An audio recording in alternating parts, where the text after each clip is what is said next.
one of the things we're going to do a little bit differently this year is focus in on a couple of key areas of things that are happening really well across the district, or experience that we have in the audience that we want to be able to tap into. And one of the obvious ones that we often talk about is how do we make clubs stronger.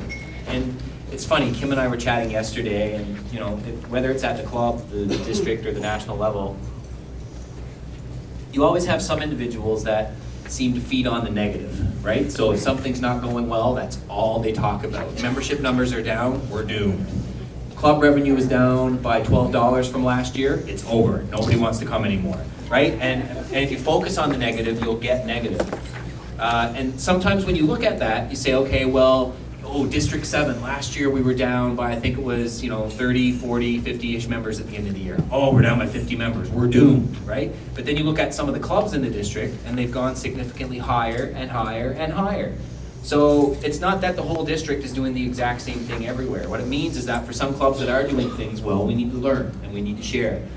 And one of the best things we find in situations like these, when we do get together, is taking the opportunity to learn from each other, right? The session that we were just in with Mario, and he focused on, kind of creating that better club atmosphere. It's funny because even though that was the topic, early on in the session, a lot of people started sharing ideas about what's working well for their clubs, and people gravitate towards that. The energy starts to build. So that's what we want to focus on a couple of occasions over today and tomorrow, is to get some insight from a few key individuals that hopefully have some experience for everybody to share.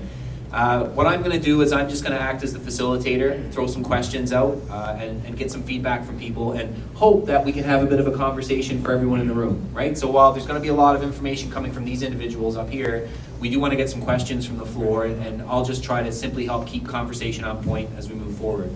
So the first one we're going to talk about today, if I read it technically from the agenda, is growing and sustaining a strong club membership. And the first person we'd like to invite up is our national president, Kim Peters. Kim's with the Lethbridge Cadets, and we'll get her to tell a little bit more about her club in a minute. But one of the things I remember when I started to get involved on the national scene originally is, when you club from a club in your zone or in your district and you've never really seen beyond that before, you automatically make assumptions that however the club operates in Goose Happy Valley is exactly the way every single club operates across the district, and we do it the right way, and this is how it needs to be. Or we're facing, the problems and challenges that we're facing every single club faces, but it's not necessarily the case. So Kim comes from a different district, and I'm going to want her to talk just about the district a little bit as well when she comes up, because I think that's my personal observation, is that's a big part of their success out there too. So Kim, feel free to come up and join, pick a chair, any chair. The next individual I'd like to invite up is Mark Thibodeau. So Mark is the past president and a member with the Kinsman Club of Bible Hill, and they're also a success story for District 7 in the last number of years for a variety of reasons and a variety of individuals. Mark's been able to kind of be there firsthand, to live through some of those opportunities that have presented themselves in the last few years, and I think that he and that club has a great perspective to offer as well. So Mark, come on down. So the third chair for this morning, we're going to leave open for the time being. It's not because Kim and I don't like each other. Well, maybe. I like her. But what we'd like to be able to do with this one is, as we're starting to get in some questions, we'd invite someone from the crowd to come on. And so, from your perspective, Joe, if you see something there and you think it's valuable to be able to come on up and jump in and speak to what's happening in Charlottetown, really this whole format, this whole forum is to share and talk about what's working well. We hope at the end of the day that you're able to take some of this information and bring it back to your clubs, and it's valuable to you. We got one microphone, so we're going to pass it down and back as we go. But I guess the first question is, maybe just tell me, to Kim and to Mark, a little bit about your clubs, and talk a little bit about kind of where your club has been over the last number of years, just to give the group a sense of what your club dynamic is, some of the challenges that you face, and some of the areas where you've been successful. So I'll pass it over to Kim first. Perfect. Thank you, Governor Lee. So I chartered my club in 2002, so I am a fairly new club in Kin, which has some of its own challenges, and some of you in this room know what those are. One of the things that is kind of interesting, my club is full of very interesting personalities. We're like a hugely personality-driven club, and we have a lot of leaders in our club. We have some very, fluffy, bluer more amiable personalities. And sometimes that's a real big challenge, especially when you're trying to grow a club, because these drivers, these green people are always pushing. So and the blue people are always, we want to make people happy and not have any conflict. However, I find that with the conflict is where you get the most happening. And that was one of the things that we had to realize very early on, is that we had a lot of conflict in our club because of that. And the thing that we consciously made the decision to do was to openly talk about it. I know a lot of people have the tendency to go, we're just going to let that slide. We're just going to let that slide. It's not important. I don't want to get into that. But that doesn't work for us, and it never will. So we said, we're just going to talk about the issues. This didn't make me feel good here. I didn't feel that I was appreciated here, or I think we could have done it this way, but nobody was listening. So we always talk about that kind of thing at our meetings. We talk about it openly. We don't hide it. And for us, the relationship has really, it's allowed some of the people who don't often feel that they have a voice, they do have a voice now, and they feel more comfortable speaking their mind now, which is really key in being able to have a club working together, because that really is what it's about. It's about your club pulling the different assets, everything that everybody brings to the table is important. So this allows everybody to feel a part of it. So that was one of the challenges that we had in our club. And we do have a club very full of leaders. There's a lot of people coming up the ranks in district and some other things. So it's a very interesting club to belong to. But we have good examples. Thank you very much, Kim. So Mark, kind of from your perspective, give us a little bit of a background as to maybe where Bible Hill was, say, 5-10 years ago, and where you guys are today. Give us your 10-year, 2 years perspective. Yeah, that's right. Thank you, Governor Lee. Again, my name is Mark Thibodeau. I've been with the Bible Hill Kinsmen now. This is my 3rd year, actually. I'll go back on a little bit of the history. Our club is celebrating our 40 years in Bible Hill, and I'm sure up and down growth throughout the years. I believe I won't be able to throw a year on it, but maybe Jeff might help me out here. I think they've been as high as maybe 30, 35 members or something like that over the years. 45. So I know probably 4 or 5 years ago the club was around 8 members, I want to say. And each year over the last 3 years we've seen nice growth, virtually adding about 6 new members each year. I was the 12th guy 2 years ago. And according to my numbers right now, I think we're at 26. We just put in. With two more in the pipeline there. In their next meeting, they'll be involved, or they'll be full members as well. So 26 as of today, 28 in another 2 weeks. So I think part of that success, we do have a lot of different personalities as well in the club. We probably have it's probably about 8 guys in the club that have 10 plus years with Kin, and as many as Wayne McCormick has 52, I think it is now, 51, 52 years with Kin. So of course we did see this large growth over the last couple of years, and but it's just high energy. A lot of the guys, new guys coming in, some of the more seasoned members are jumping back in, getting involved again. Helping out the new guys, a lot of mentoring going on. We're pretty open in our meetings, try to let everybody have their opinion goes in there, and we all respect what everyone's saying, right? There's been some ideas that get thrown out, thrown to the floor, and excellent ideas, and we've acted on them. Other ones that there was no bad ideas, other things we might not have taken on at this time, but we mainly Ken's ideas. No. But no, just open. It's a good group of guys in the club, and we all seem to mesh pretty well. And even over the last 3 years, the ones that are joining are just falling right in line. Everybody's having fun, and that's one of our big things. Having fun, fellowship on top of helping our community. So. Yeah. So let's talk about that for a minute though, like energy, right? And the energy piece is so important because it's not just about getting members in. You can go out tomorrow and you can do a membership drive and bring in 8 to 10 people. But if your club's not set up so that, you know, Quinn McCarthy comes out, or Jennifer Burry comes out, or, you know, Perry comes out, for example, and they check it out, he may, if that experience isn't positive when he comes into that first meeting, not only is he not coming back, but he's probably got a group of friends that the next day around the water cooler, they're like, what'd you do last night? Oh, I went out to a Kinsman meeting. Did you like it? Nope. Never going back there again. So all of a sudden, you know, maybe it's only 3, 4, 5, but there's 5 other people that you just lost, that you never really had, but there's probably a good chance that they won't come back, right? So that energy level is so important. So I'd like to approach that from 2 different angles with you guys, and then kind of throw it out to someone think about here in the room to come. Join us up here, even if it's just for a minute or so for a question on the energy piece. The question for you, Kim, and then we'll jump over to Mark after, is talk about District 4's energy as a whole. Because I think about sometimes, you know, I see that resonating through the club level, and when I was national president a few years ago, and, you know, next year, plug for National Convention 2016, if you've never been to a national, and I know it's not free, it's a bit of an expense, but I would almost put money down to say that if you want to go, this is going to be the best one you're going to be able to go to in a very, very, very long time. It's being hosted by the Kin family in Edmonton, Alberta, and for a couple of reasons. Edmonton's very strong clubs, it'll be very well organized. They've already got over 300 people that have indicated they want to register, and we're not even into November yet.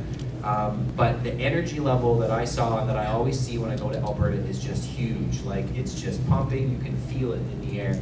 And in a second, Kim, if I'd like you to maybe just talk about that a little bit and how that impacts involvement and kind of seeing the larger organization. From your perspective, Mark, you know, and a lot of this you've kind of been able to take from other people too, but maybe just your thoughts on how you've seen the energy continue to build in your club over the last couple of years and how you can use that to your benefit to keep people. You know, it's one thing to get people in through the door, but it's another thing to keep people and keep them engaged and keep them involved. So I'll throw it over to you first, Kim, maybe just to talk a little bit about District 4, because I think that's a really important piece, and I'd hate for you to leave this weekend and not have an opportunity to explore that with everybody just a little bit.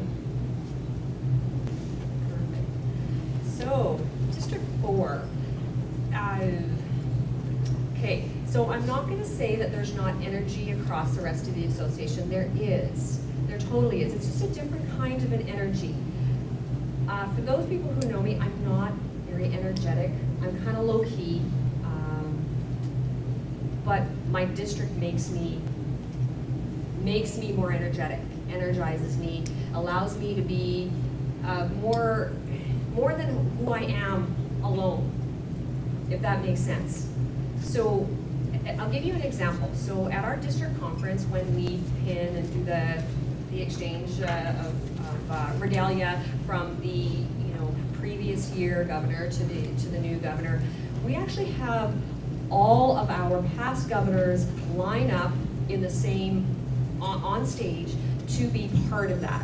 And that really is key. And when you see all of the past governors that line up to be a part of that celebration of changing from this year to the next year, it's not really a changing from this year to the next year team. It's everybody's on the same team, and we're just allowing another person to lead for a time. And just that energy, nobody does a bad job. Some people do a bad job, but nobody does a bad job. We don't eat our leaders. We support everybody and everything that they do. And talking in one of the sessions, we just live in a place of mentorship. We live in a place of support. We don't have negative conversations. We never talk, I want to lower dues by 10 cents. It never comes up. We talk about, okay, what initiative is your team going to be doing this year for the district? Great, that sounds awesome. Do you need more money? Should we put more money in the budget? Here, let's vote on it. Yeah, give me another $1,000 from our own pockets. It's just a feeling in District 4 of total support for what we want to achieve, in our district and across the associations. It's just a little different. Thank you. One of the things I was thinking about when Kim was saying that was, how many people here have been to like a music concert before? If you can remember it. The like sports game as well, so been to an NHL game or a baseball game, whether it's major league, minor leagues, etc. And admittedly, I'm not the quietest person in the world, right? But I'm all, yeah, I know, shocker, shocker. But when we go to like a concert or a game, I'm not kind of the person just kind of, you know, swinging the towel around or anything. But if anybody's been to one of these major events before, whether it's a concert or it could be a political rally or it could be a sporting event, has anyone here ever had that feeling before that when you're in a crowd of 10, 20, 30, 40, 4,000 or 10, 20, 30, 40,000 people and the crowd is just booming, you can't help but get energized by that, right? So when the wave is going around or when you're at a playoff game for the Blue Jays, for example, and the crowd is just screaming, even if you're watching on the TV from home, think about some of the games the Jays have just had, that just feeling that you're so engaged and so involved. We're watching, this is a quick story, we're watching TV the other night during the 5th game for the ALDS, right, for the Jays. So if anybody didn't watch it, long story short, it was a crazy game, a crazy 7th inning for the Blue Jays, and they moved into the next round for the playoffs. So Daniel's never really watched a sporting game with me too much before. And so it's already around 7:30, 8 o'clock. The kids are supposed to be in bed. But we're sitting down, and anyway, Batista gets up and smokes this 3-run home run to put the Jays up 6-3. And I go, yeah! And Daniel gets scared. He's like, Dad, what went wrong? Like, what just happened? And so I had to step back and I'm like, no, D, like, I'm excited. Like, that was very, very cool. It's a very important game.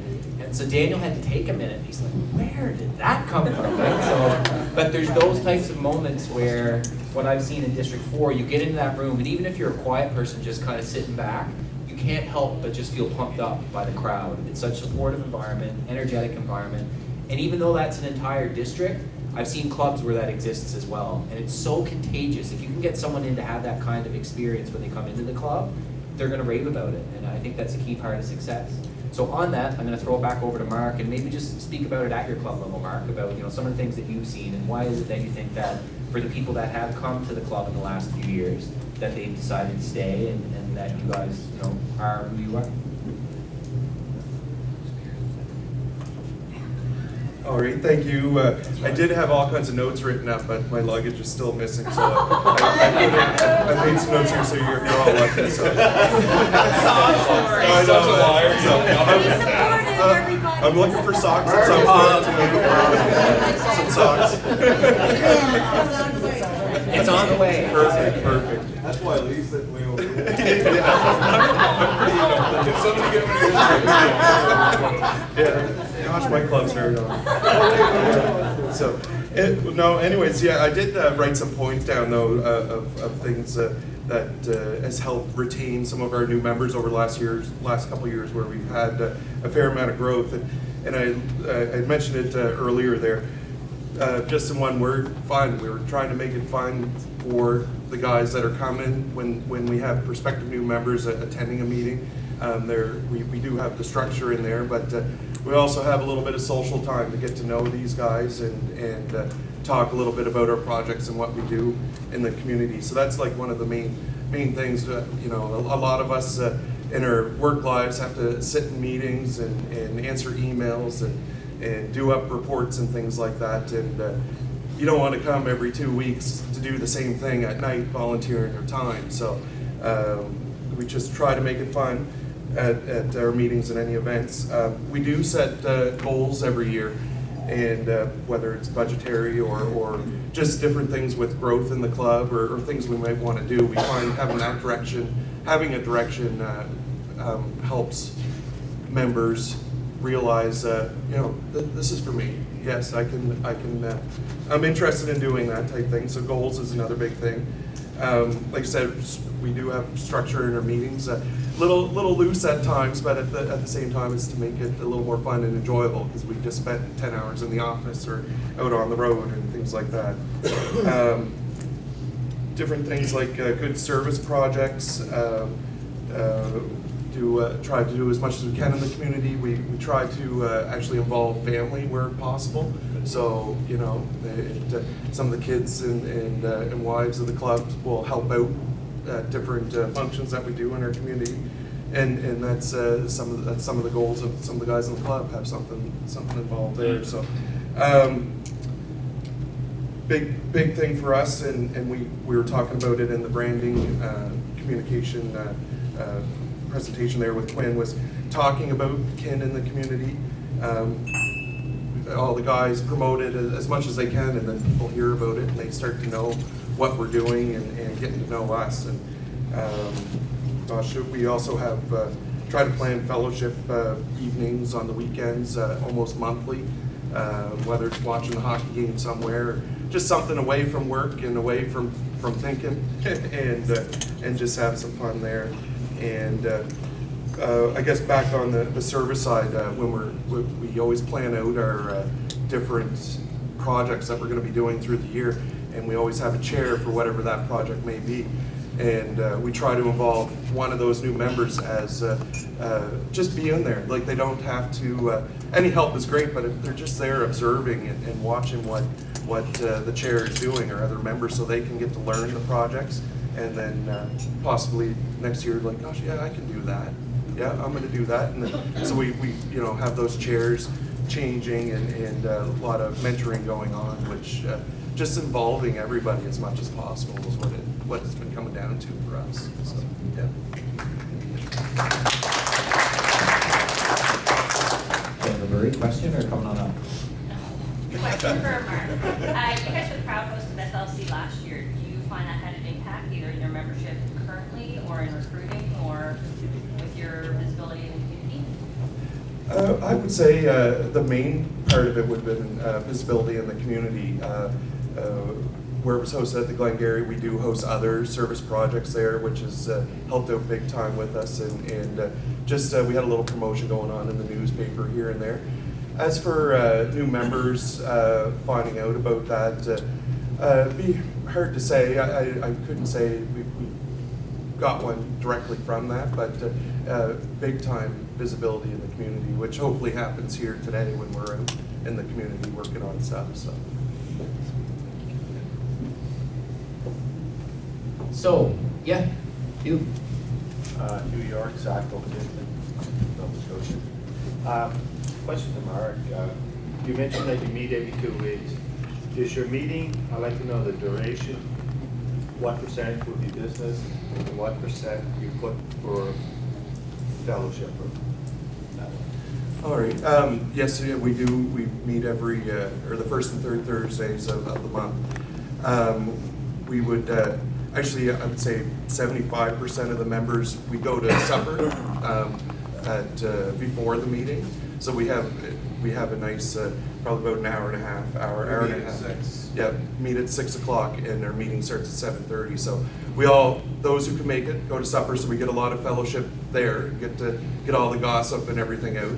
Yeah. Not all of it. Not all of it. Good start. Only an hour and a half. Yeah, our meetings at the start of the year, they tend to run a little longer for us. On average, I'd say about an hour and a half is what one of our meetings would take.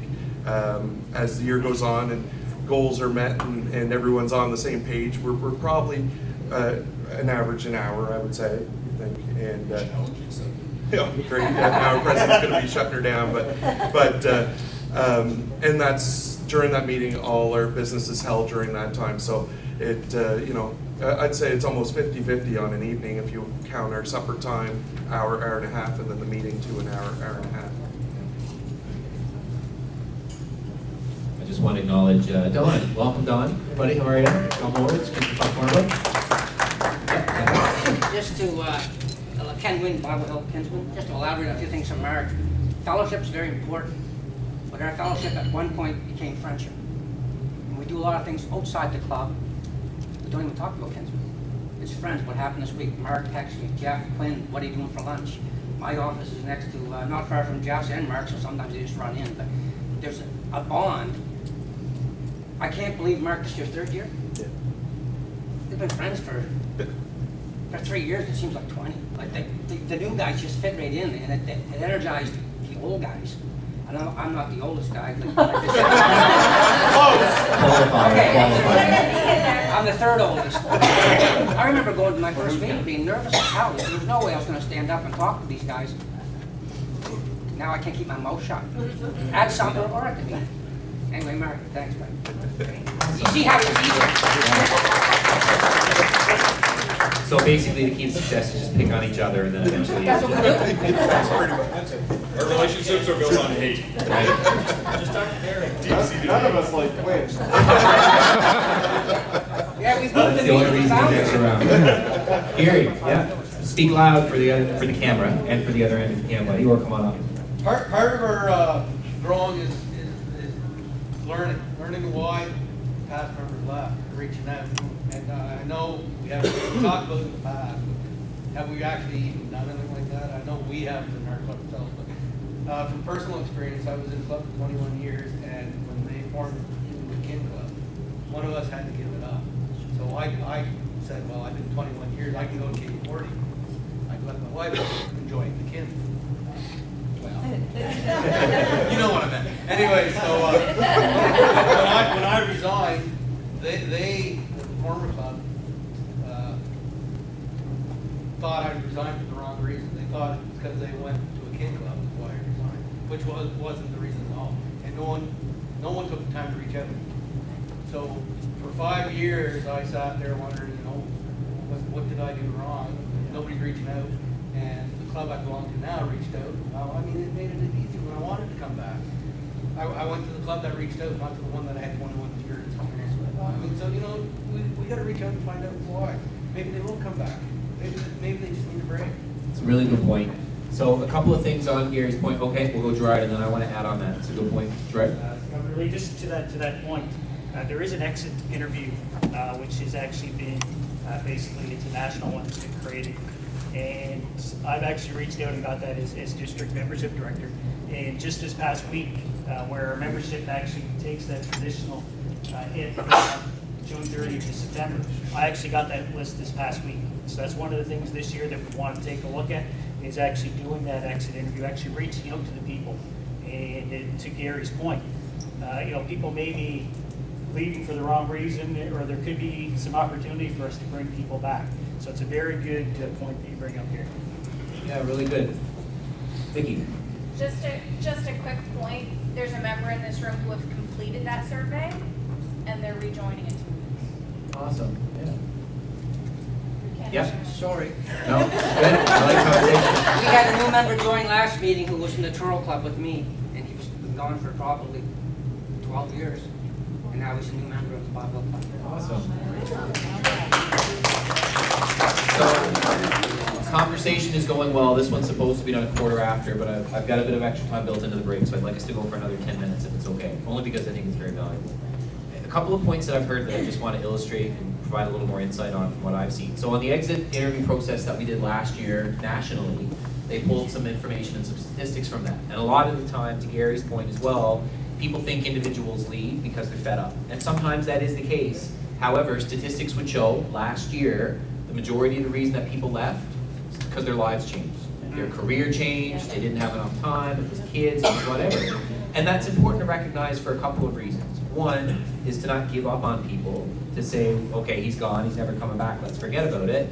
But also not to be judgmental, right? Sometimes clubs, depending on their culture, take it very personally, which is weird, but it happens. So that if I was to leave the Kinsman Club of Fredericton tomorrow, they look at me and they're like, well, screw you, Lee, thanks for coming out for the last 5 years and just bailing, right? But that individual may come back around. It all comes in peaks and waves, and ebbs and flows, and we need to be aware of that. And I think just simply keeping that contact loop open with people can be very, very valuable. But it just goes to show, understand why people left, and if there's an opportunity for them to be involved in a bit of a different way, to consider that.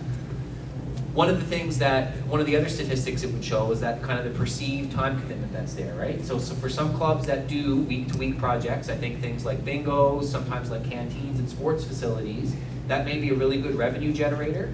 But for some people, if that's the requirement, they're like, sorry, I really got a couple of 2-3 hours a month, twice a month that I'm able to contribute. If you need more than that from me, this probably isn't the right place for me to be right now. So it also gives the club an opportunity sometimes when they hear those reasons to reflect a little bit and say, are we doing things the right way? Just because we've always done it this way, do we need to keep doing it that way moving forward? And it doesn't mean you need to be flexible to the needs and wants of every single individual you bring in as a guest. You don't want that either. You don't want to go out and simply recruit people and say, this person wants this person wants that, so we need to change our club in 40 different ways so we can get all those people to stay for 3 meetings. You don't do that either. But you do need to reflect as a club to say, maybe there is something we could do differently to be a little more attractive. And Hunter and I have chatted about this a few weeks ago about, how do we get people involved? And that's kind of my next question that I'd like to go to just for a minute is, when Hunter and I were chatting on the professional development committee call the other night, he said, Lee, one of the things we see, generally speaking, nothing against individuals that are 20, 30, 40, or 50, is that it seems we continually to struggle, generally, of getting a newer, younger base in our club and keeping them there. And it's not that the 20-somethings or the 30-somethings are more important than the 40-somethings or the 50-somethings. We need that diversity. But it is to say, how do we best introduce the KIN experience to people who are at different stages of their lives? Because, the 20-something could be involved in post-secondary education, or they could be very, very busy with a job because they're just getting their feet under themselves, they're paying for their own place. The 30-something could be, and this is 20-somethings as well, because we were there, the 30-something could be, stabilizing into a family. You're going through, God knows, what challenges in their life you could face at any point in time. 40-something, maybe a little bit more stable in their life, or maybe all kinds of craziness happening in their life. And as you continue to move along, whether it's challenges in your family, retirement at work, you name it, there's always going to be a bit of a U-turn in life. And I think we need to be aware of that. But the question I'd like to ask, and throw it out to the group as well, is how do you get people in? And I'll focus in on the young piece just for a second in that when people grow up, generally speaking, I think about this from my involvement when I was involved with the Canadian Cadet Movement as well. You go to school with people your age when you're young, for the most part. You play sports with people your age. You hang out with people your age. So sometimes, not only for the 20-somethings, but also for the 50-somethings, when you get past that 18, 19 years of age and you go out into the real world, you have a lot of opportunities to hang out, socialize, to do stuff with people that may be 10, 20, 30 years, your senior or your junior, right?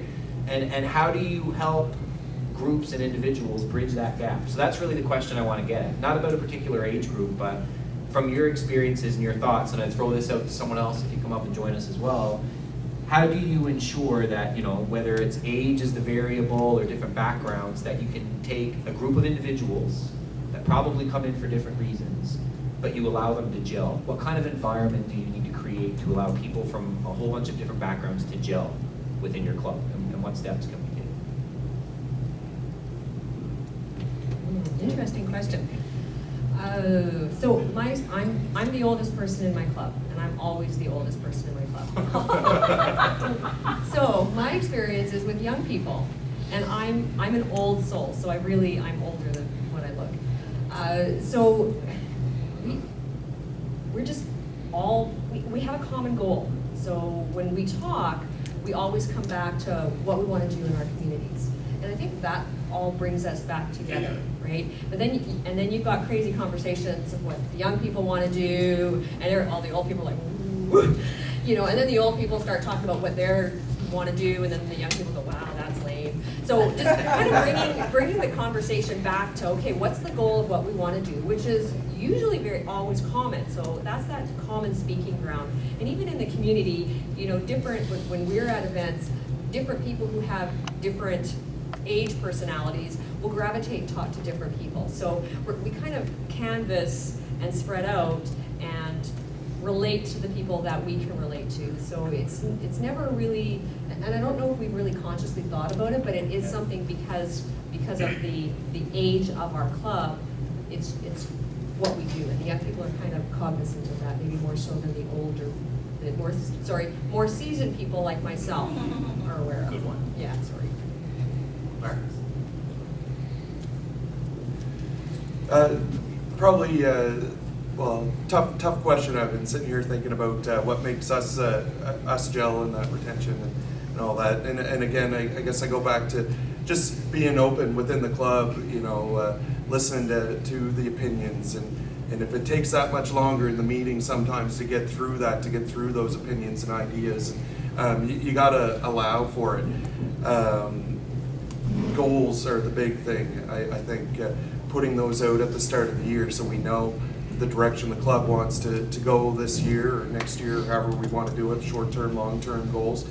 A big part of it, I think, as well, when we have our our younger members and moving into our more seasoned members is that, yeah, the younger members are bringing different ideas, and we've changed a lot over the last couple of years. Some new projects, some big ones, revisited some old ones, tweaked them here and there. But our seasoned members were able to go with it and listen and work with us, as opposed to, you know, we did that for the last 40 years. We're not changing it. It's done right. We're going to make this much money, and that's that. You guys didn't listen to me. So we stopped listening to Ken, and it's worked great. But that was the thing. And our, like I said, longer serving members, they were quite willing to hear new ideas and work with us as we stumbled through a few and then had great success with most every one of our projects. I think every project that we've been doing has seen an increase over the last 3 years, and it's just like, you know, playing on the strengths of those members that you know, someone might be great with computers and someone might be great at writing letters or things like that, and finding that out within your club and working with those people to find what they can, you know, give to Ken and give to the clubs. Quinn? They really don't like me, I'll be honest with you. You want to go up there, okay? No, I don't. I think you should go sit No, I just want Sit down. No. Mark's right, like, to be fair, like, I was probably one of the first ones of probably the younger generation to kind of join the club, and they weren't down as low as 8 at the time, but there was only 11 pro guys, and I was 30, and I think Glenn was the next closest, he was 39, and then everyone else we'll call a little bit older, right? It's 39 and a half. 39 and a half. So, but Mark's right, like, they were open to listening. And again, I came into my first meeting and I started talking because that's who I am, and I started coming with ideas. And Ken kept telling me to shut up, but everyone else was like, yes, you know, like, we're listening to your ideas. And it's that openness. And then on the other side of things, again, not to repeat Mark, but the other side of things was these guys aren't afraid to fail. Like, we've taken on projects and they have been a disaster. Like, we took the Daytona 500 project that Charlottetown had for years and doing well with, and we put so much time into it, and not that $1,000 is anything to scoff at, but definitely for the time we put in, it was not worth it for us. So, and we just moved on, and that's, I think, the biggest thing. And as a club, we just stay positive. So while Mark's talked about, we've grown and grown and grown, 6 members every year. So yeah, we've gone from 12 to 26, 28 in the last 3 years. We've also had 5 guys leave in that time. Like, some of them have started, they haven't lasted a year. It happens, but you can't dwell on it. You just got to move forward. And I think that's the one thing that the older guys kind of pushed on us, and then we've been able to just kind of build on, which is, you know, who cares? Just be a freight train, just keep moving, and you'll just push through. That's how I see it. So. Jen? Jen Burry, Zone 8 from Kin Connect Club. So I joined Kin when I was 20. I got recruited because they called Mrs. Lee Burry. We were only dating then, but and it was to a new charter. And one thing, when we walked in, everybody was equal, so it didn't matter that I was 20. The 53-year-old in the club was a brand new charter member too. And I've been lucky to be a member of 3 different charter clubs. And each time, that's how it is. I couldn't tell you how old my club members are, maybe a good thing. But that's one thing I noticed with Quinn's group is everybody gets the sarcasm, everybody gets the same clips, everybody gets the same jabs because you're so close, because you treat everybody as an equal. Yeah. It's not any different for any other member, and that's kind of cool to see because everybody's an equal when you walk in, and everybody has that opportunity at the floor. So that's one of the things that kept me in Kin was that age didn't matter. I wasn't discriminated against or treated any different, but I think that some of the hesitancy too when we see new members come in, we're going, oh, what do I do with the 20-year-old? But really it's, okay, they want to be there because of what you have to offer too. So same as day in, day out, it doesn't matter what age they are walking in, but ask them that question, why do you want to volunteer? And then you can help meet their needs as well.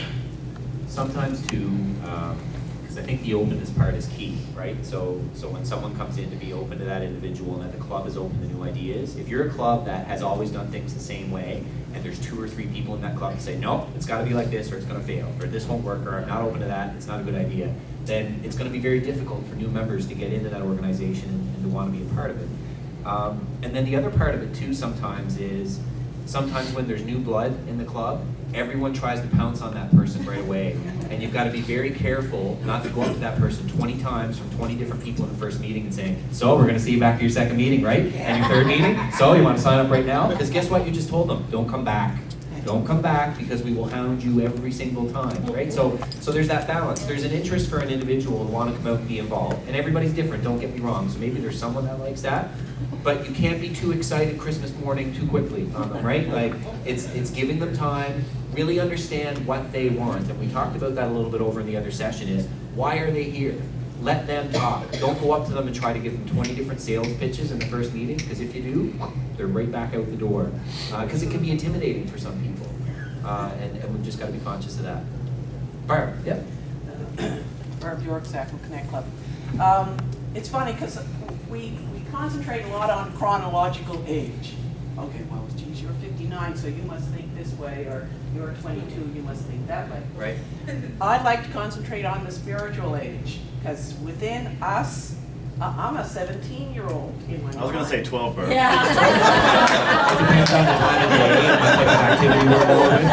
But we carry a spiritual age with us, and older people and younger people, you can meet, and you're exactly on the same path. So don't be surprised if some of the old folks are lively and will listen to the young folks and are excited. Agreed. We'll do a couple more people here and then one last question from the floor and then we'll wrap it up. So we'll go Terry, Brian, and then Joe, and then we'll wrap things up. Yeah, Terry. What I'm hearing is clubs that are successful here are not being buried in nostalgia, and the clubs that are struggling, losing membership, like my own club, are buried very deep in nostalgia. 60, 70-year-old clubs that they're not willing to give in to the new members and let them run with it. I sat with Dan this morning, and his club has turned over the reins to a completely new generation of members. They're all young, and they're taking bull by the horns, and they're enjoying their time in Kin. So I think to speak to this properly, we need to, yes, celebrate the nostalgia every now and again, but when it comes to a meeting, I think for it to be healthy, it has to be a area where we can talk openly about projects, talk openly about what members really need to stay, and let the nostalgia shine for 5 minutes and then bury it, because it's the young people that are going to make us strong. Young at heart, not necessarily young people. I'm 2 years younger than Barb. Brian? Brian Leslie, yeah, I find too that, in any group, every group of individuals has different interests, and you're all drawn for different reasons. And I think diversification is important. I know in our club we've got several different projects we do it. Some I'm more interested in than others. I show up to as many as I can. We run the Prince Edward Park, which is an RV park. My idea of camping is round to golf and the Banff Springs Hotel. That's what I camp, okay? But other people love that sort of thing, and there's a group that do that and do really well for our club with that. We have the Civic Center Canteen's always been our biggest revenue generator over the years. But you can't just focus on one revenue generator. We've had people who love Kin and like the idea of it, but they don't want to give up their weekends, and most of the time we do hockey games on their own weekends. So we've got other projects as well, and it gives everybody an opportunity. They can't come to everything, but they find something they enjoy. I remember when I first joined, we had a casino night, and I was in awe. It was amazing. It was a tremendous event, and I kept coming back because I loved the events, and I enjoyed that sort of thing. Plus, the people in the club listened to what I had to say, and I was pretty quiet in the beginning. I was never the kind of person who's going to rush up and get Rookie of the Year. That's not my personality, but you see I'm standing in front of you now. That's what I'm doing. So I'm growing, obviously. So you have to be very supportive of people and not just say, well, we've done that project and shared it for years. You can take it, you're the new guys, and we're going to sit back. You can't leave them alone. You can't let them be on their own and isolated. You got to support them. Do everything you can to back them up. And then they grow. Their confidence will become established, and then they want to take on leadership roles. But I've seen that too, where people say, okay, you want to run the project, take it. We'll advise you, but we're going to stand way back. get involved with them and stay involved with them. And we run things in our club, it has to be committees, or even small 2 or 3 people at a time. So we've got each other's back, and even if you feel insecure or a little inadequate about something, you got someone else supporting you and helping you, and I think it's really important to have someone's back and to let the new people, the younger people, who are interested in different things, know that you're there and you're not gonna fall on your face. If you did, it doesn't really matter because we're there to support you. So, in Charlottetown, I would like to see us get more involved with inviting, not necessarily to a meeting, because everybody here has asked 100 times, and you might have got 10 yeses, but I've asked 100 times, I've never got a no when he said, would you mind coming up for an hour to help us with a project? Right. And that person gets out there, and they're in a relaxed atmosphere. And I just find, that is something that a lot of volunteers looking for today, especially starting out. They don't know anybody there, but they see what we're doing. It's more relaxed. You're standing beside the guy or lady, and you're working, doing a project, and you kind of explain, it's kind of a one-on-one, and I think we need more of that. We not have to get them out to that meeting first, like get them showing what we're doing. Really, really good point, George. Thank you, Angel LaFave, New Glasgow Connect Zone. Speak nice and loud so the camera can hear you too. Can you hear me? Oh, God, heaven knows I don't need a mic. So I have a question. So how do you school your club? You take 43 women, probably 75% of them strong personalities. Now you've got some younger, some newer, some fresh meat, if you will, in the club, and they're there and they want to work. So, but they have ideas, and they're squashed down, they're intimidated by these older, stronger members whom they feel know.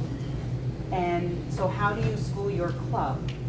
How do you teach your club to stop doing that? Kim? It's really hard to take the personality out of those conversations, taking the emotion out of those conversations, and that really is the key. It's not going to be successful all the time, so don't ever think it's going to be perfect, but talking about why people have differences of opinion, getting to the root of why people feel so strong about these particular ideas, and why these people feel that those ideas aren't the way that we should go. People need to feel that they're being heard. And for us, it's always a discussion about not necessarily the ideas, but about why behind it. Because that's the most powerful piece, is people's why. Right? That's the most important part. And if you can get into that, and that's a real hard discussion in a group of women, especially a lot of women. Sorry. Not touching that one. Yeah. It is. We were going to fight here. And sometimes it does get ugly before it gets better.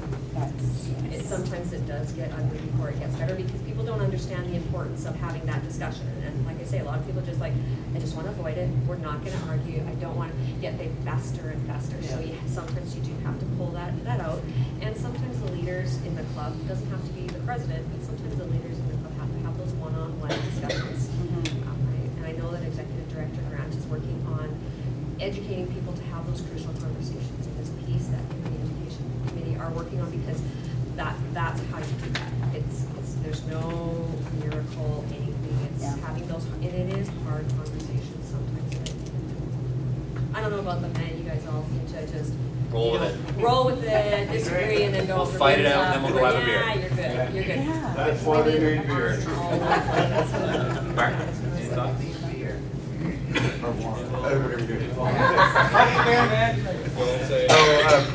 Just going back to previous comments, like same thing with, I'm sure, in a lot of the Kinsmen clubs, a lot of strong personalities. A good percentage of the club is that way. Again, it's finding those strengths of the members that might not be as loud or vocal, and then working with them to use their strengths. Like I said, just computer IT work, and a lot of clubs are looking at Facebook pages and things like that. Maybe that person might not be the best person to be hammering nails in a fence or working in the canteen flipping burgers, but they can develop web pages and things like that. So it gives them a sense of worth in the club, and hopefully as they grow and strengthen, they might take on a project that they've, like, gosh, can't see myself ever doing that, and maybe after a year or two, they might be interested in learning and growing that way. So just building on those strengths of maybe some of the quieter members and using them as best as possible. I'm gonna add one more piece to that. In this association, nobody belongs in this association who wants to destroy this association. And that's the key piece. When you are talking to people that have those, yeah, we shouldn't do this, or why are they doing that? They're honestly coming to you from a point of, I want to help, why is nobody listening to me? So changing our attitude in working with those people is because they honestly think they're doing good. Even those people who are standing up at the back of the room saying, you know, the curmudgeons, right? They honestly think that they are doing good. And that's the challenge, is how do we allow them to continue to do good in a different way? Thank you very much, Kim. So just a couple, I guess, kind of quick comments from mine as well on some of the things that I heard. What Joe had mentioned, bang on. I mean, you know, we've heard that a lot from people. The first place that someone comes out may not necessarily the best place isn't the meeting. It's a club project, it's a social. You know, if people want to get involved, there's many statistics these days that will say people only have so much time to give, and they're more interested in giving to the cause as opposed to necessarily being affiliated with an organization. So it's a great little hook. They come out to the project, they like it, they want more. Another point that was brought up, you know, to Angel's point as well, I think, you know, how do you get people to go there? From my perspective, it's kind of about ground rules. And we don't have ours posted on a wall in our club, though I know some clubs that do. But at the beginning of the year, it's to say, what, as a group, as a team, do we see as acceptable within our club? And so no idea is a bad idea. We will always provide support, you know, those types of things. And to come with some sort of agreement as a group of people at the beginning of the year, that if Jen brings up a point and it's against one of the club rules or the ground rules, then we call her out on it. Not negatively, but it's to say, rule number 3, like, I think we're going a little bit off course here. And over time, you know, that becomes just a part of who you are. And it's important to have that kind of understanding of what a group stands for and how you want to approach things, because that's something that everybody can reference. Feedback. Yeah, absolutely. And then the other thing too was, you know, Terry's point on, you know, legacy piece. I think, you know, we've mentioned that there's a healthy balance, and part of the time it's about understanding why we do what we do, like the Kin song, for example. But one of the pieces, you know, that I got a little bit of negative feedback on last year at FLC was, Lee, why didn't we do the To Give With Your Heart and the holding hands and singing at the end of FLC? And to be honest with you, that was an active decision that I had made last year to not incorporate that, only because of when I was running for vice governor, a number of people coming up to me and saying, why do we still do it that way? Like, I get that the song is there and I get that there's a historical importance, but many people have just legitimately said it's a little bit awkward. Like, I find that awkward, just kind of the singing and the holding of hands and that type of thing and swaying back and forth. And so I said, well, maybe there's a way that we can still incorporate the song and kind of the history behind it, but not do it that way. So to Terry's point a little bit is just to say that sometimes the perspectives of people may differ, and we can't be afraid to shift gears a little while still understanding, you know, the historical importance behind some things, particularly if there's a group of people that say, I don't really feel comfortable with this, or this is a little bit different from where we are and who we are. And who knows, maybe it'll be back again next year and we'll keep going with it. Or maybe it'll be back tomorrow night and more people will pull me aside later today. But it's, you know, it's those types of things that we can't be afraid to be flexible and try different things. And if they don't work out and we fail, then we improve, but it's being aware. I'm going to wrap it up here, just because I know we're conscious of time. We're a little bit behind on break. Tammy is going to throw me out the door in a second here. But it's been a really, really good conversation. And these types of things, you know, while no one came up to sit here, thank you so much for everyone who took an opportunity to be the third person and provide a lot of feedback. Very valuable. We're going to put this up on the website as well for people that weren't able to make it, so they can see what we talked about. We're going to take a break now. But this type of conversation is important, and I encourage you to keep it going throughout the weekend.